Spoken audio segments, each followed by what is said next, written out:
नमस्कार, आदाब, hello friends. आपके साथ में फराज हूँ और चैनल फिल्मी फराज है। तलब की राह में पाने से पहले खोना पड़ता है। तलब की राह में पाने से पहले खोना पड़ता है। बड़े सौदे नजर में हों तो छोटा होना पड़ता है। ये शेर आप समझ गए होंगे। और अब आज का कार्यक्रम, आज हम एक बार फिर से जिक्र करेंगे मोहम्मद रफ़ी साहब का, और करते ही रहते हैं क्योंकि आपको पसंद है। ये बताऊंगा कि रफ़ी साहब आखिर किस पर नाराज हो गए थे, वो कौन संगीतकार था। रफ़ी साहब तो किसी से नाराज रहते नहीं थे, लेकिन क्यों डांट दिया था रफ़ी साहब ने, क्या बात थी। महकी फिजा ये कहती है तू कहीं आस पास रहती है, चैन से सो रहा है सारा जहां, ऐ मेरी नींद सो गई तू कहां।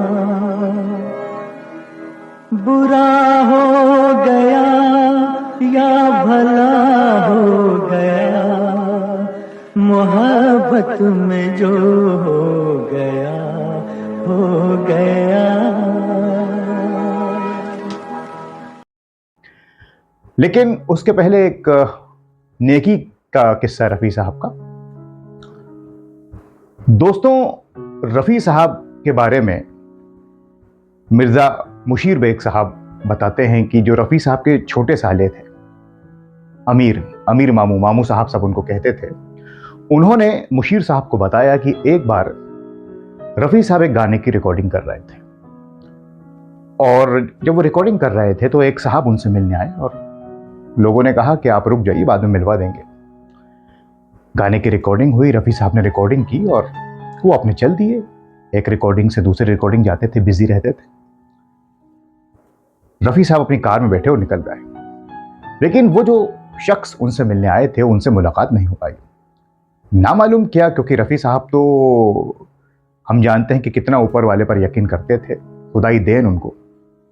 उन्होंने कार वापस मुड़वाई स्टूडियो की तरफ और गेट पर गए स्टूडियो के। वहां वो साहब खड़े हुए थे। रफ़ी साहब ने अपना हाथ उन्हें दिया और अपनी कार में बिठा लिया, इज्जत के साथ घर लाए, उन्हें खाना खिलाया, उनकी इज्जत की, और फिर रफ़ी साहब ने कहा कि अब आप अपनी शेरवानी उतार दीजिए और आराम से रेस्ट कीजिए, आराम कीजिए। जो जवाब उन साहब ने दिया उसने रफ़ी साहब के दिल को हिला दिया। उन्होंने कहा कि मैं शेरवानी कैसे उतार दूं रफ़ी मियाँ, अंदर सिर्फ बनियान है, कुर्ता तो है ही नहीं। इससे अंदाजा लगाइए उन साहब की गुर्बत का।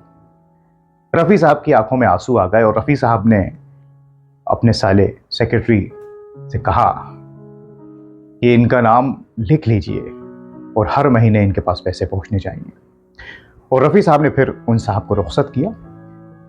बाद में लोगों ने पूछा, खास करके उनके सेक्रेटरी और साले ने, कि रफ़ी साहब ये कौन थे।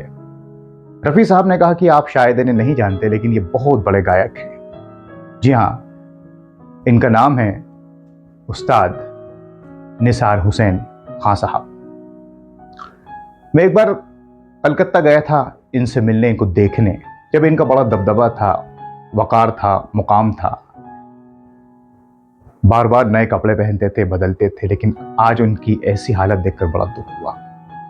तो दोस्तों, ये एक बात रफ़ी साहब से जुड़ी, उनकी नेकी से जुड़ी। क्या गम है रातें, एक शम्म तमन्ना साथ तो है, कुछ और सहारा हो कि न हो, हाथों में तुम्हारा हाथ तो है। क्या गम जो अंधेरी है रातें, क्या जानिए कितने दीवाने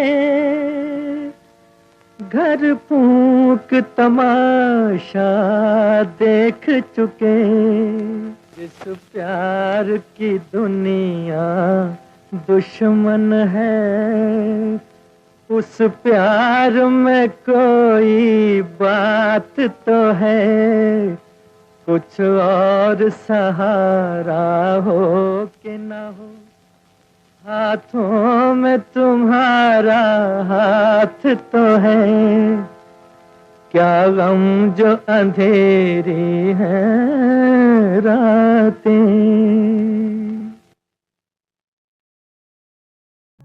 और अब वो बात जिसका जिक्र मैंने शुरू में किया था कि रफ़ी साहब किस पर नाराज हो गए थे। तो रफ़ी साहब सबके लिए गाने रिकॉर्ड करते थे।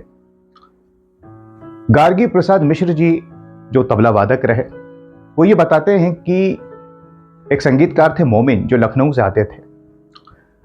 उन्होंने एक बार रफ़ी साहब से ये दरख्वास्त की कि आप गाना रिकॉर्ड कर दीजिए, और 500 रुपए में रफ़ी साहब ने कहा चलिए। रफ़ी साहब तो हम जानते हैं पैसे को तवज्जो नहीं देते थे। 500 रुपए में रफ़ी साहब ने कहा गाना रिकॉर्ड कर देंगे। रफ़ी साहब पहुंचे, गाना रिकॉर्ड हुआ।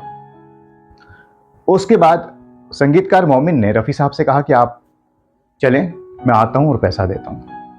रफ़ी साहब बाहर गेट पर खड़े हो गए, स्टूडियो के इंतजार करने लगे।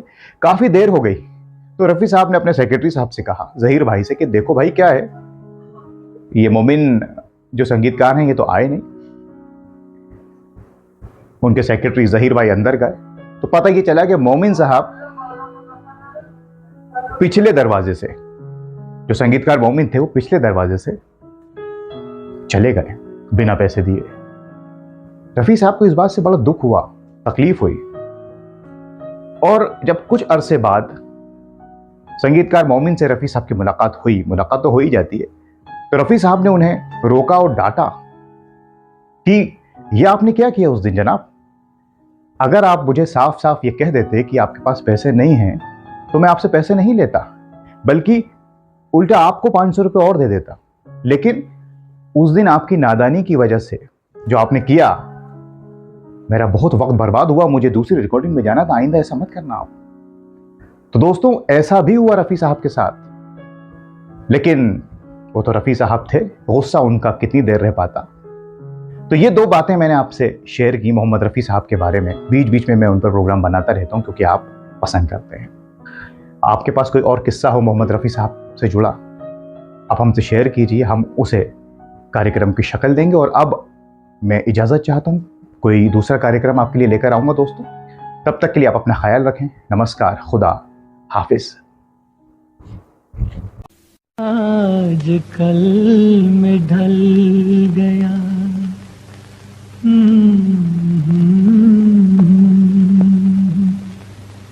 तू भी सो जा,